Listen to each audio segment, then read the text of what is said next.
Hey guys, welcome to my channel super brains. तो आज हम करने वाले हैं क्लास 7th का chapter 7 congruence of triangles, subject maths. तो चलिए शुरू करते हैं। तो सबसे पहले मैं आपको ये बताना चाहूँगा कि अगर हम किन्हीं भी दो शेप्स को कॉन्ग्रुएंट कहते हैं तो उनका शेप और साइज जो होना चाहिए वो बिल्कुल इक्वल होना चाहिए। तो सबसे पहले हम लाइन सेगमेंट की बात करेंगे। तो मैंने यहाँ पर दो लाइन सेगमेंट बनाए हैं, एक ए बी और एक बी सी। तो जैसे कि आप देख सकते हैं ए बी और बी सी दोनों 5 सेंटीमीटर हैं, यानी 5 सेंटीमीटर की लेंथ रखते हैं। तो इनका जो शेप है वो तो सेम ही रहेगा और इनकी लेंथ भी सेम है, इसलिए हम ए बी और बी सी को दो कॉन्ग्रुएंट लाइन सेगमेंट कहेंगे। और इसी तरीके से अब हम एंगल्स को देखते हैं। तो एंगल्स में आपको दिख रहा होगा कि मैंने दो 50 डिग्रीज के एंगल्स बनाए हैं और इसमें ये जो एक लाइन है ये लंबी है और ये एक लाइन जो है वो छोटी है, पर इससे कोई फ़र्क नहीं पड़ेगा क्योंकि जो हमारा एंगल है वो तो इक्वल ही है, इसलिए ये दोनों एंगल्स भी कॉन्ग्रुएंट होंगे। अगर दो एंगल्स कॉन्ग्रुएंट हैं तो वो इक्वल होंगे, और अगर दो एंगल्स इक्वल हैं तो उन्हें हम कॉन्ग्रुएंट कहेंगे। मतलब हम इसी बात को रिवर्स में कह रहे हैं। मतलब अगर हम लेते हैं कि अगर दो एंगल्स इक्वल हैं तो हम उन्हें कॉन्ग्रुएंट कहेंगे, और अगर हम इसी को रिवर्स में बोलें तो अगर दो एंगल्स कॉन्ग्रुएंट हैं तो वो इक्वल होंगे। तो चलिए अब हम ट्रायंगल्स के बारे में देखते हैं। तो ट्रायंगल्स को कॉन्ग्रुएंट प्रूव करने के लिए 5 क्राइटेरियाज आते हैं, जिसमें से पहला क्राइटेरिया है एस एस एस, यानी कि साइड, साइड और साइड। तो चलिए देखते हैं। तो इसमें जो हमारा ए बी है वह पी क्यू के इक्वल है, और जो बी सी है वह क्यू आर के इक्वल है, और जो ए सी है लाइन यानी साइड वह पी आर के इक्वल है। तो यानी इसमें जो सबका सब इसमें हमारा साइड का रोल आ रहा है, साइड्स का ही इसमें चल रहा है, ना तो यहाँ पर एंगल का रोल है। तो इसमें जो इनकी ए बी सी की जो साइड है, ए बी सी ट्राइंगल की जो साइड्स हैं वो पी क्यू आर ट्राइंगल की साइड के इक्वल हैं। तो इसलिए हम ये कहेंगे कि triangle A B C triangle P Q R के कॉन्ग्रुएंट हैं। और आपको ये जो मैंने लाइन यहाँ पर दिखाई है इसका भी आपको ध्यान देना पड़ेगा कि अगर आपने ये लाइन गलत लिखी है या पोजीशन वाइज नहीं लिखी तो इसमें आपके नंबर कट सकते हैं। जैसे कि जैसे मैंने यहाँ पर ए बी लिख रखा है तो इसी पोजीशन में मैंने यहाँ पर पी क्यू लिखा है, ये दर्शाने के लिए कि ए बी जो है वो पी क्यू के इक्वल है। और इसी तरीके से जो बी सी है वह क्यू आर के इक्वल है, और जो सी ए है यानी ए सी वह आर पी के इक्वल है। अब आप आर पी को पी आर ले लीजिए या आर पी ले लीजिए, रहेगी तो वह वही लेंथ। चाहे आप इसको आर पी बोल दीजिए, चाहे पी आर बोल दीजिए, चाहे सी ए बोल दीजिए, चाहे ए सी बोल दीजिए, पर रहेगा तो वो वही लेंथ जो भी होगा। चाहे हम इसे 10 सेंटीमीटर मान लेते हैं, अगर हम इसे ए सी को सी ए बोलें तब भी तो 10 सेंटीमीटर ही रहेगा ना, चेंज तो नहीं होगा। तो इस तरीके से आपको पोजीशन वाइज सही से लिखना होगा। अब दूसरी कॉन्ग्रुएंसी हमारी होती है एस ए एस। तो एस ए एस में क्या होता है वो देखते हैं। तो एस ए एस में होता है साइड एंगल साइड। तो आपको इसमें सीक्वेंस का ध्यान रखना पड़ेगा कि पहले साइड आएगी, फिर बीच में एंगल आएगा, फिर जो तीसरा आएगा वो भी साइड ही होगी, यानी दो साइड्स के बीच में एक एंगल। अब वो मतलब उनका सीक्वेंस सेम होना चाहिए। पोजीशन का हम ज़्यादा मायने नहीं रखेंगे।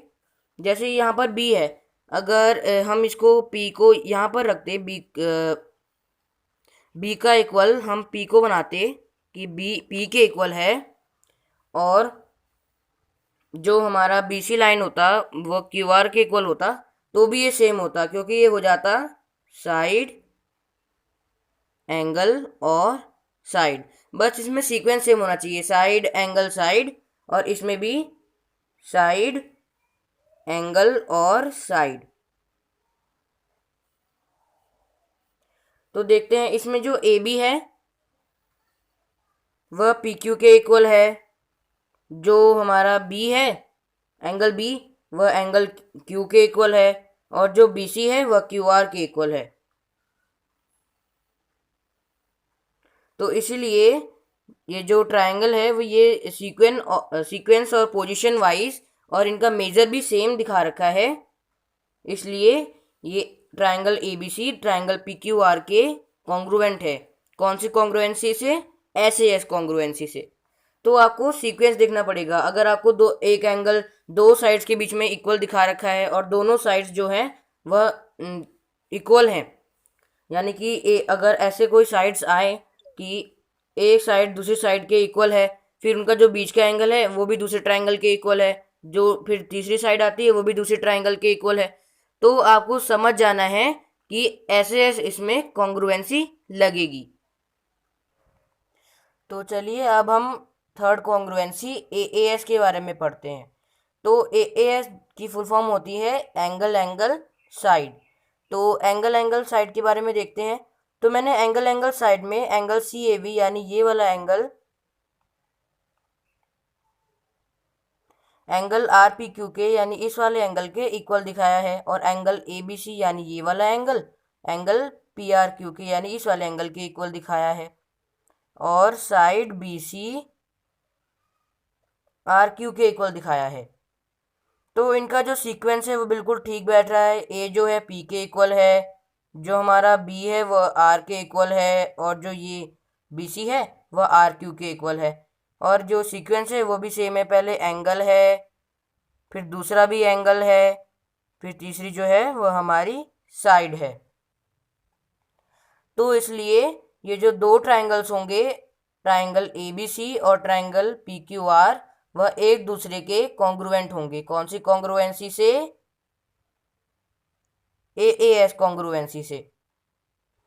तो यहाँ पर भी मैंने इनकी पोजीशन का ध्यान रखा है कि ट्राइंगल जो ए बी सी है वो ट्राइंगल पी आर क्यू के इक्वल दिखाया है। मैंने यहाँ पर क्यू नहीं लिखा है क्योंकि ये पोजीशन को फिर ढंग से यहाँ पर पोजीशन नहीं आ रही थी। जैसे कि अभी मैंने बताया कि ए पी के इक्वल है, और जो हमारा बी है वो आर के इक्वल है, और जो बी सी लाइन है वह आर क्यू के इक्वल है, यानी इस वाली लाइन के। तो पोजीशन वाइज आपको ये ठीक लिखना होगा, वरना आपके नंबर कट सकते हैं। तो अब हम फोर्थ कॉन्ग्रुएंसी पढ़ेंगे जिसका नाम है एंगल साइड एंगल। तो एंगल साइड एंगल की फुल फॉर्म होती है, शॉर्ट फॉर्म होती है एएसए। तो पढ़ते हैं एएसए को। तो एएसए में एंगल सी ए बी यानी ये वाला एंगल मैंने एंगल आर पी क्यू के इक्वल दिखाया है, यानी इस वाले एंगल के, और ए बी पी आर के इक्वल दिखाया है, और एंगल ए बी सी यानी ये वाला एंगल पी आर क्यू के इक्वल दिखाया है। अब आप ये मत समझिएगा कि इसमें तो सीक्वेंस तो सही आ रहा है, पर हम बी को क्यू भी तो लिख सकते हैं, बी का हम क्यू भी तो कर सकते हैं। तो आप कर सकते हैं, पर अगर आपको बी का यहाँ पर इक्वल आर दे रखा है और सीक्वेंस बिल्कुल सही बैठ रहा है, तो आप ए एस एस सी से कॉन्ग्रुएंट दिखाएंगे। अब आप ऐसे मत सोचिएगा कि B A B C triangle में इस तरफ है, यानी लेफ्ट साइड है, तो हम पी क्यू आर में भी जो लेफ्ट साइड वाला एंगल है यानी क्यू है उसको हम बी के इक्वल दिखाएंगे। तो ऐसा कुछ नहीं है।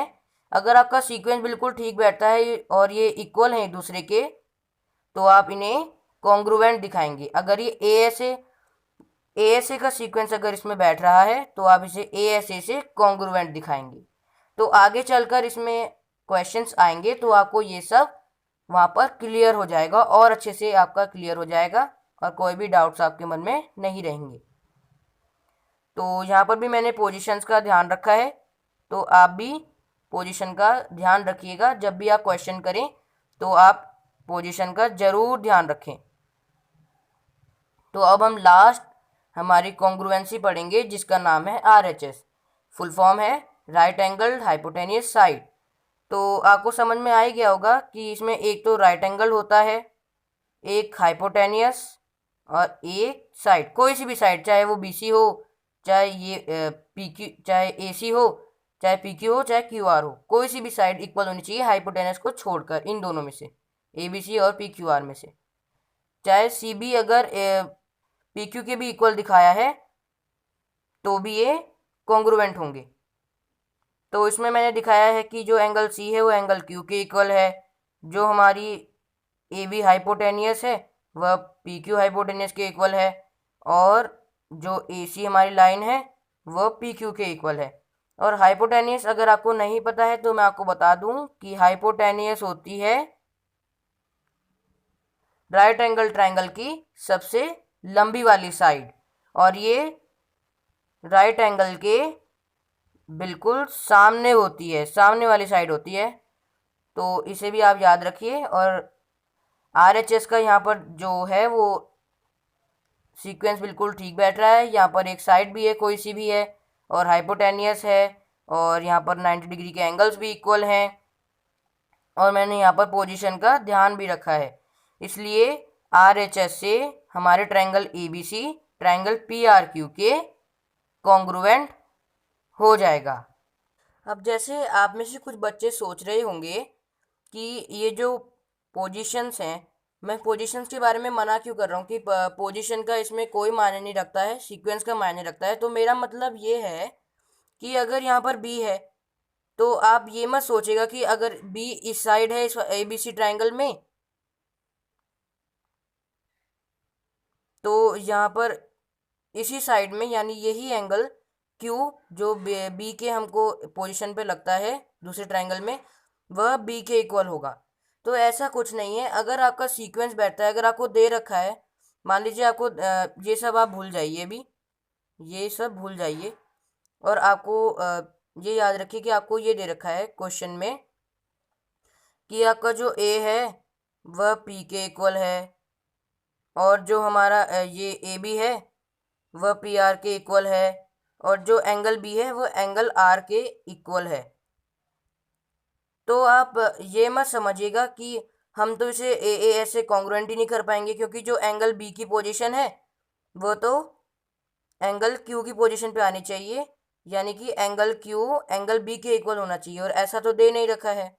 तो ऐसा कुछ नहीं है। अगर आपका सीक्वेंस बिल्कुल ठीक बैठता है, जैसे ASA, यहाँ पर A एंगल है, यहाँ पर साइड है, और यहाँ पर एंगल है, तो ये सब एंगल साइड एंगल से इक्वल हो जाएंगे, और ये हर उसमें लगता है, यानी हर कॉन्ग्रुएंसी में लगता है, हर कॉन्ग्रुएंसी में आपका सीक्वेंस काम करेगा।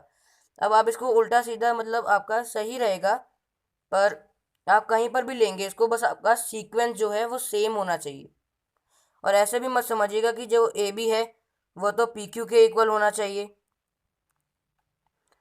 तो ऐसा कुछ नहीं है। अगर आपका AB PR के इक्वल है और सीक्वेंस सेम है, तो भी आपका ये जो कॉन्ग्रुएंसी है वो भी सेम हो जाएगा, यानी ये जो है कॉन्ग्रुएंट हो जाएंगे अगर आपकी कॉन्ग्रुएंसी का जो सीक्वेंस है वो ठीक आ रहा है, और जो जैसे जो एंगल्स दे रखे हैं इसमें, दो एंगल्स और एक साइड, अगर वो एक दूसरे ट्रायंगल्स के इक्वल है, तो ये ASA से दो ट्रायंगल्स कॉन्ग्रुएंट हो जाएंगे। तो आज के लिए इतना ही। Thanks for watching my video. Please like, share and subscribe to my channel.